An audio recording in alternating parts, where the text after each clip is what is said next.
Alright, so this is a quick update for where I'm at in Aimlab with my PS4 controller. So I'll keep making these every time I hit a milestone. So currently, as you can see, I've managed to hit Peridot 4 after about like 39 days. So like I said, I'm going to be doing this all year, and I'm going to see how far I can go with it. So just like I showed last time, going from the bottom of the list up, this is what my aim currently looks like using my PS4 controller. I'm still using player space, and my sensitivity is specifically balanced to my personal needs, in combination with a balanced natural accel curve. I've also decided to start using gyro on with capacitive tape next to the left bumper, which I use to aim. Although I haven't actually tested this out in a real game yet, but for Aimlab, I do find this more comfortable with certain tasks. Oh, by the way, I do listen to music whenever I aim train, so the music that's playing in the background here is from the game Dust Force, in case you're curious. Alright, so some tasks are improving gradually, and Pentaswitch is one of them. I'm not sure how much settings would actually affect these changes, but I feel like I'd be repeating myself in saying that I would like to try laser pointer out. But for now, my scores are gradually increasing in this task.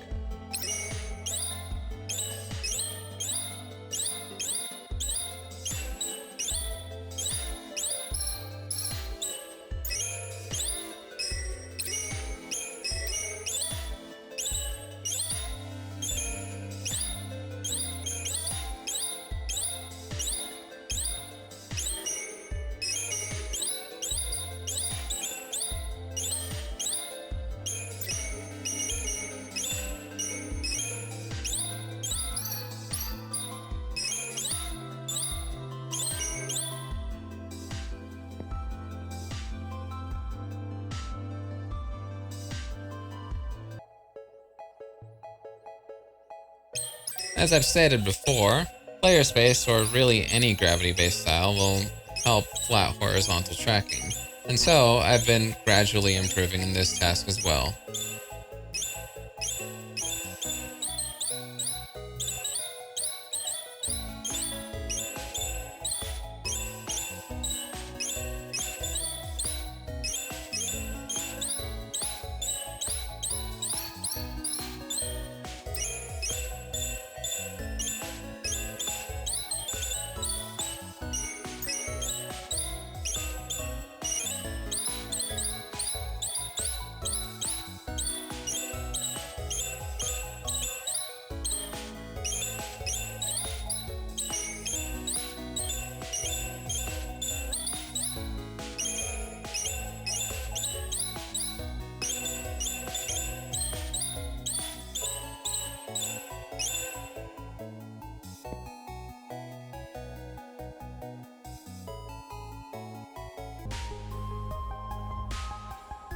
Now, Skateswitch surprisingly kind of hit a huge jump relative to my other scores, and this has actually happened in a couple of tasks, which you'll see at the end.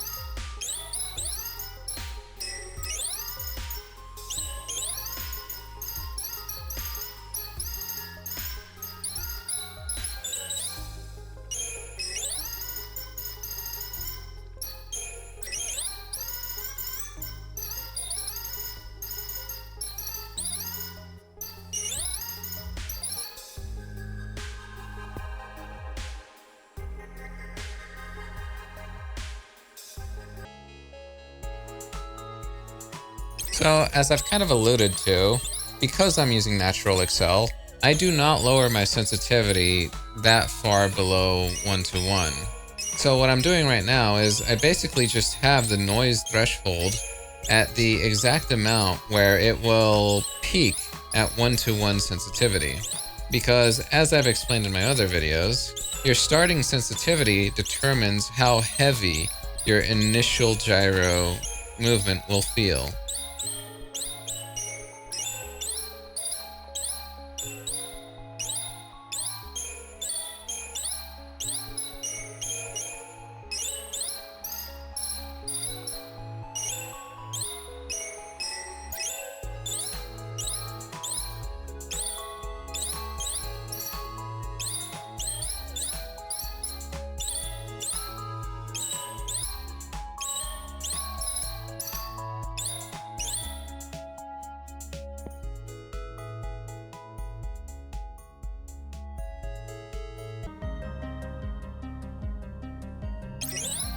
So again, Joltswitch is a lot like Gentleswitch, just wider and a bit more movement. And this is another reason why I haven't been lowering my starting sensitivity too low. Because the ironic thing is, if you lower your starting sensitivity too much, it can actually make small movements even harder. In fact, starting your sensitivity all the way at 0, I've noticed, has not just a negative effect on micro tracking, but it can also negatively impact recoil control. So again, relativity. I've already explained this, and depending on the games you play, it's up to you to figure out how heavy you want your gyro to feel.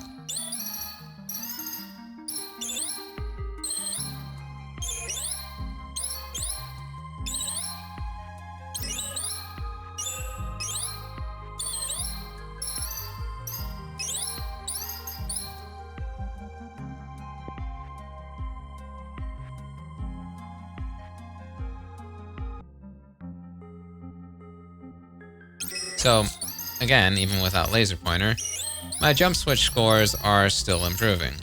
A bit more than other tasks, but not as much as the flat horizontal ones. Because it turns out, pretty much any task that requires tracking is relatively easier with gyro.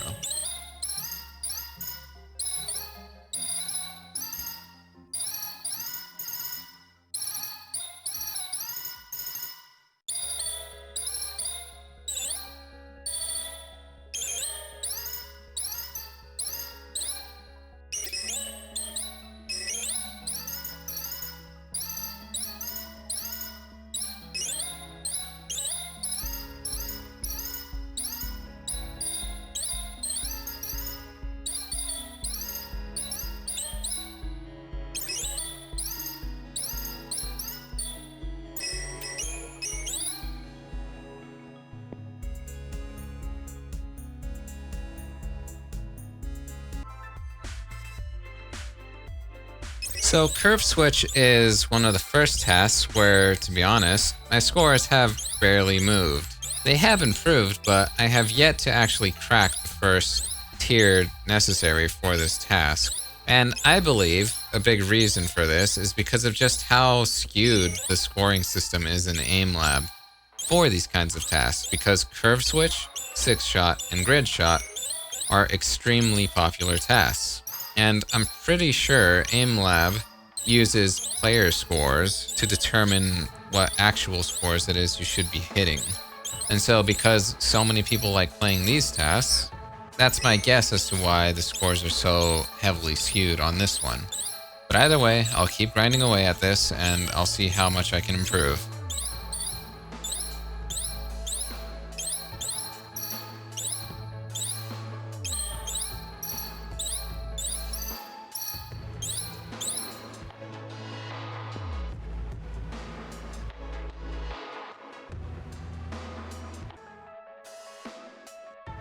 So there's not much to say for Slideswitch that I haven't said already, other than my scores are gradually improving.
So as I dial in my Excel curve, tasks like Skytrack are one of the ones that made me decide to change my approach to gyro activation, at least for Aimlab, because flicking the stick does cause quite a bit of movement whenever I actually flick the stick. So using touch activation does help for these kinds of tasks when I need to reset.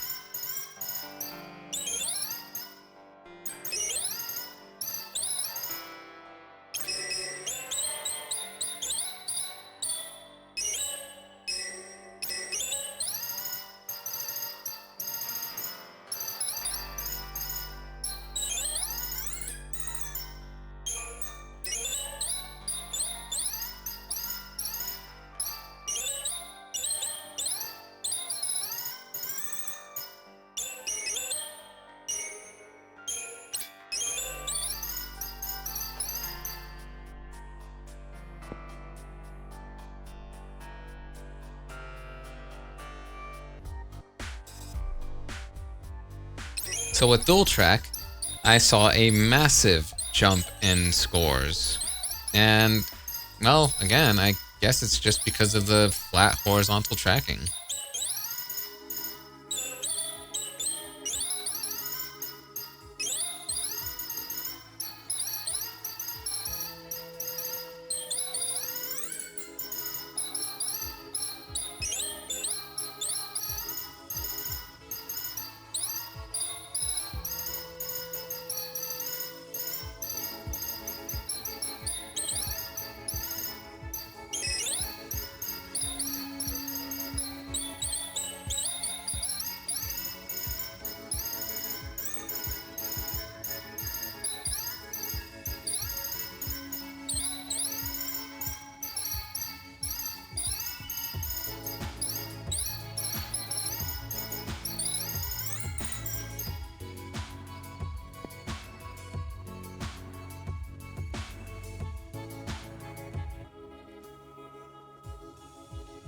Now, I'm not even sure how this happened, but it turns out Ravetrack was the first task that I actually managed to max out in this tier.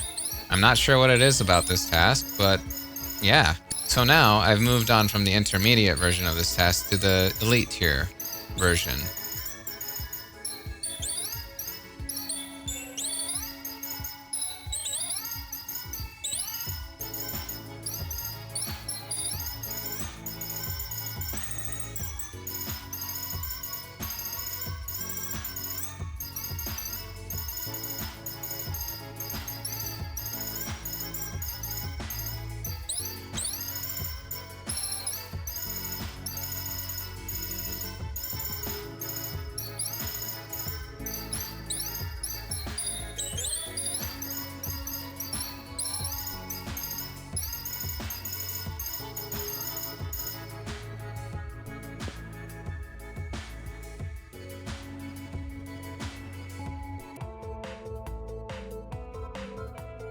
Hovertrack has been seeing gradual improvements, and like with Skytrack, this is another task where I've decided to switch to the capacitive touch activation, because not having those little movements with the flick stick disable really helps a lot when I inevitably do need to reset my gyro, because this target is moving so slow that with my Excel curve, as it currently is, I do inevitably run out of wrist arc, and I do need to reset the gyro every now and again.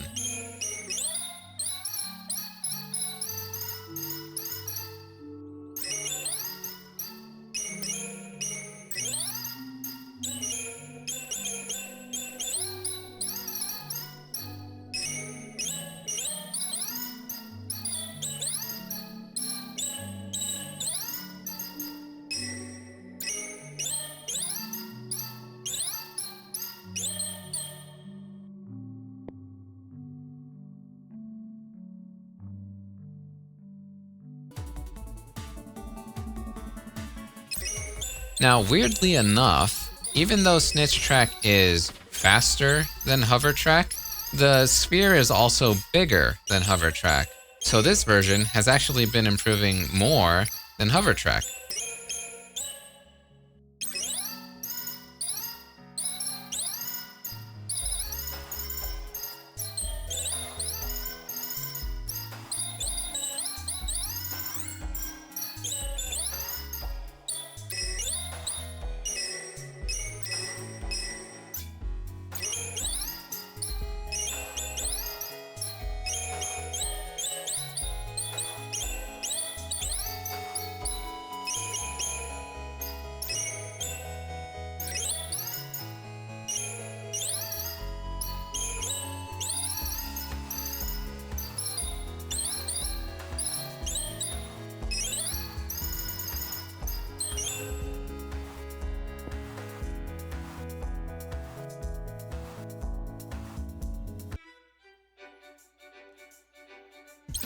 So I have been improving at Droidtrack, and I do feel like eventually I'm just gonna get in the zone and I'll max this one out, because that's how achieving a lot of high scores in Aimlab tends to go.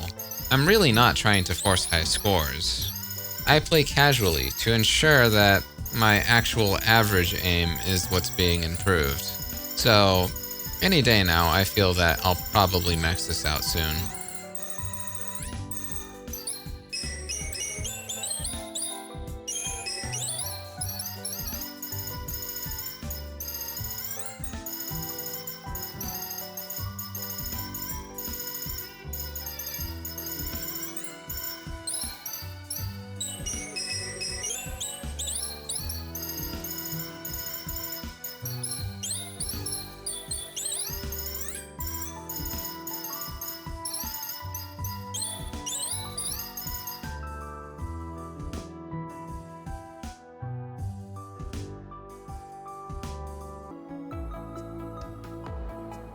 So more tracking, a little bit slower, but a little bit farther, makes this difficult, and well, I have to reset the gyro every now and again, but my scores are improving quite a bit in this task over the other ones.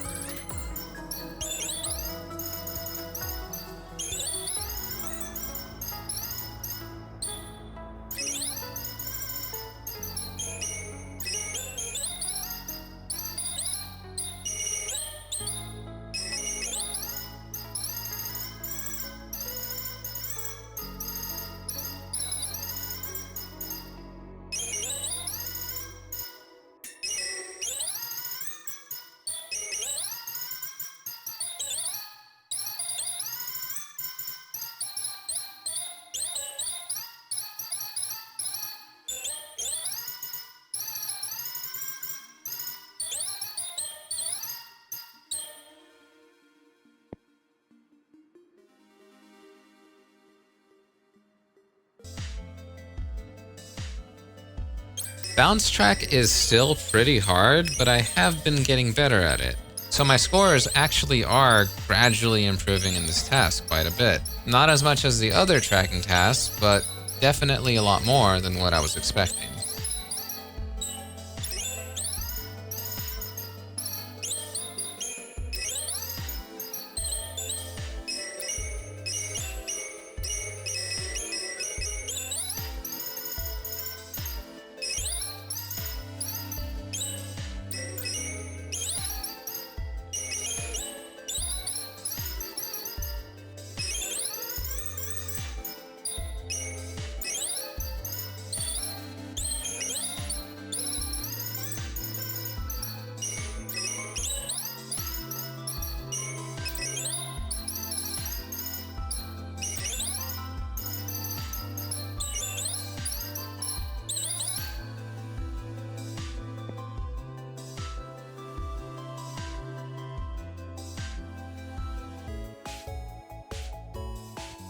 Alright, so thanks to Excel, my scores have been improving quite a bit in these micro tasks.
So just like Microbounce, I've been seeing decent improvements in Gentleshot as well.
I've been seeing similar improvements to Microbounce and Liftshot, and, well, like I've said before, I'm still using a 1-to-1 ratio, just because I like the immersion that a 1-to-1 sensitivity gives you. So I have not lowered my vertical sensitivity at all.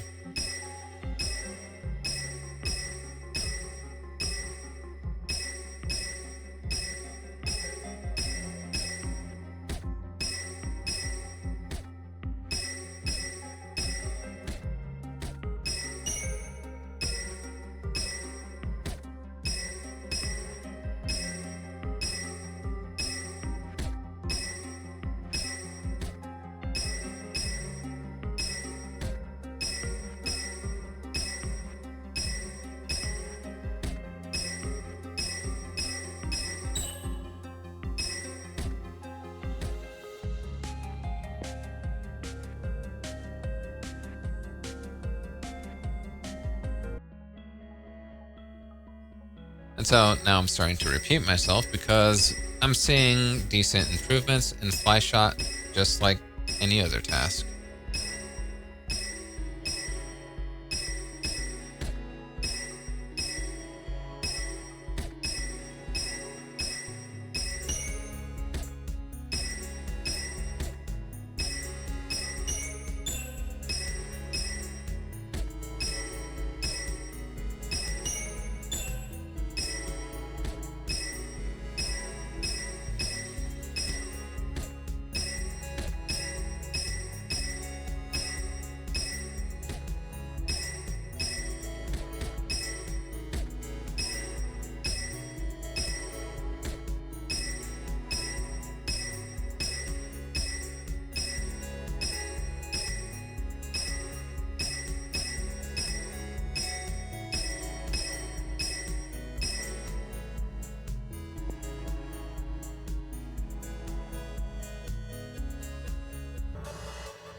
So again, I am steadily improving in Deepflick as well.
And again, more gradual improvements with Pentaflick.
Bounceshot is still the most difficult task for me.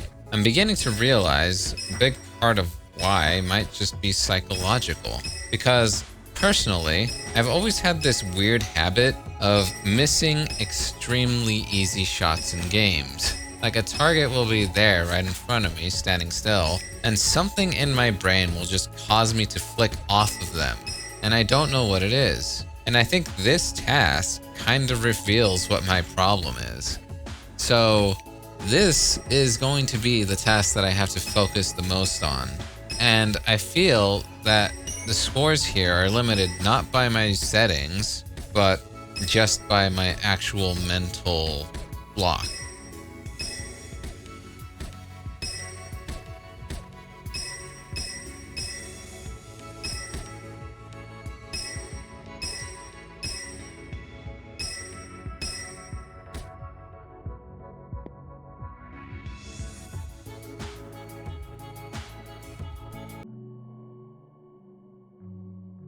And finally, we have Strafeshot, which I have been improving quite a bit at.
Alright, there you have it, Peridot 4.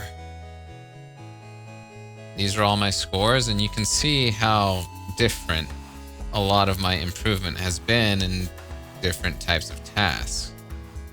As long as I hit high scores, I'll keep doing this.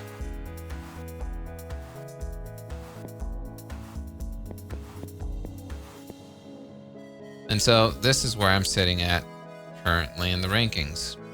I've still got a ways to go before I hit my old rank of Grandmaster, but that is my goal. I have no idea if Zenith is even possible, but we will see. So, if you're interested in following my progress or just any of the other stuff I do on this channel, like, subscribe, and I'll catch you next time.